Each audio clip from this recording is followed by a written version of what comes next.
Hi, this is Anthony eSk8 from the PEV Zone Discord. I don't like carrying a lot of crap on me when I e-skate, so I mainly carry this on group rides. This is what it looks like on me for size reference. I'm 5'8" and 197 pounds. It weighs in at around 3 pounds. So what's inside? I'll start with the non-first aid stuff. This is just a little GoPro Hero 8 wrench. This is the Hero 8 Black. As far as other non-first aid stuff, I have my Aviator's water bottle. It's not so big, so I like the flat form factor. 13-gallon trash bag in case it rains. Throw my board in here. Space blanket. And as far as tools go, I have one Y tool and a belt and a little bit of hardware. Now for the good stuff. This is just some bandage wrap. You can use it to support joints and or bandages, standard ACE bandage. And now we get into the meat of the first aid stuff. Triangular bandage, use it to tie up arms and things like that if you need to create a sling. Compressed gauze, which is just a whole bunch of gauze all in a small package. This is 4.5 inches by 4.1 yards of gauze. We have our rat's tourniquet. And then we've got a small plastic bag filled with goodies. Inside of here, it starts off with 2 big gauze pads, a medium gauze pad, small gauze pad, large Band-Aid, and a few medium and large Band-Aids as well. Tape, sanitizing wipe, gloves, and a little bit of Neosporin. Keep everything in plastic bags just to keep it from getting too dirty. This is what everything looks like all laid out. I did forget to mention the Benadryl tabs in case anyone has an allergy to bee stings.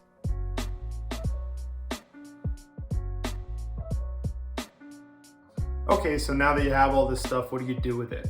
Well, I have an acronym that I'm just gonna quickly throw up on the screen and you guys can follow along. The first D is for danger.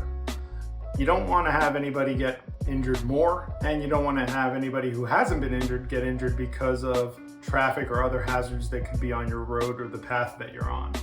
If the person can't be moved, try to direct somebody in your group to divert automobile traffic. Also, if it looks like a really serious accident, the second D is to direct someone else to call 911 while you start to take care of the person who's been injured. First order of business is to note if there's any major bleeding. So you're going to want to take care of any major bleeding first. Next is you're going to want to check to make sure that the airway is clear. So that's the A. If the airway is not clear, you're going to want to move out anything that might be obstructing it. Next is the B. That's breathing.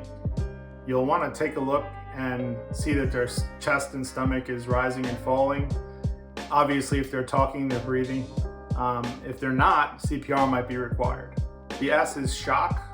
If the person is in shock, which they may well be in a big accident, you can bend and elevate their legs and keep them warm. Also, watch the onlookers because onlookers can go into shock if somebody's that terribly injured. So make sure none of your friends, gets lightheaded and walks into traffic.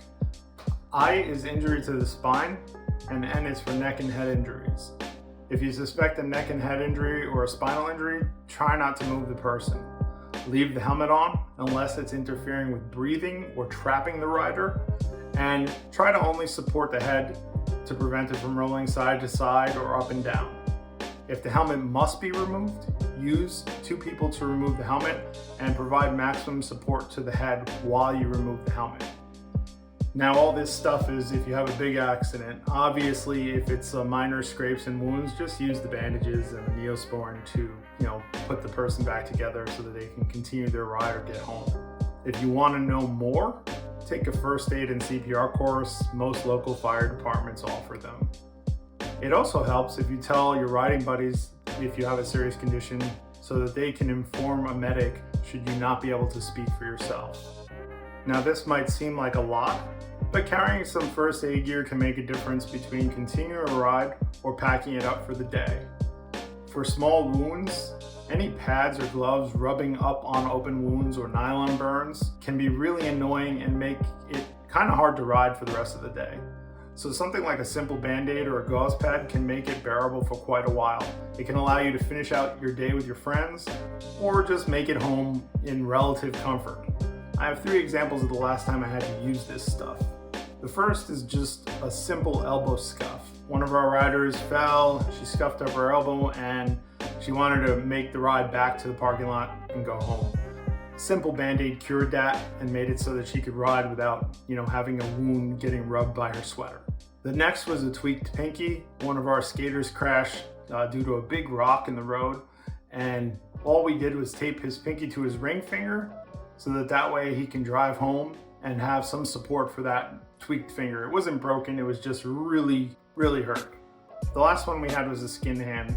A rider went down, she wasn't wearing her gloves, and a gauze pad and 3 band-aids kind of made it so she can put a glove on and still continue to ride for the day without a raw wound scraping on the inside of nylon or leather. Everything you've seen in this video is linked in the description below. If you found this info useful, come join us in our Discord. Link in the description below. Now stop wasting time on YouTube and go out and ride. Peace.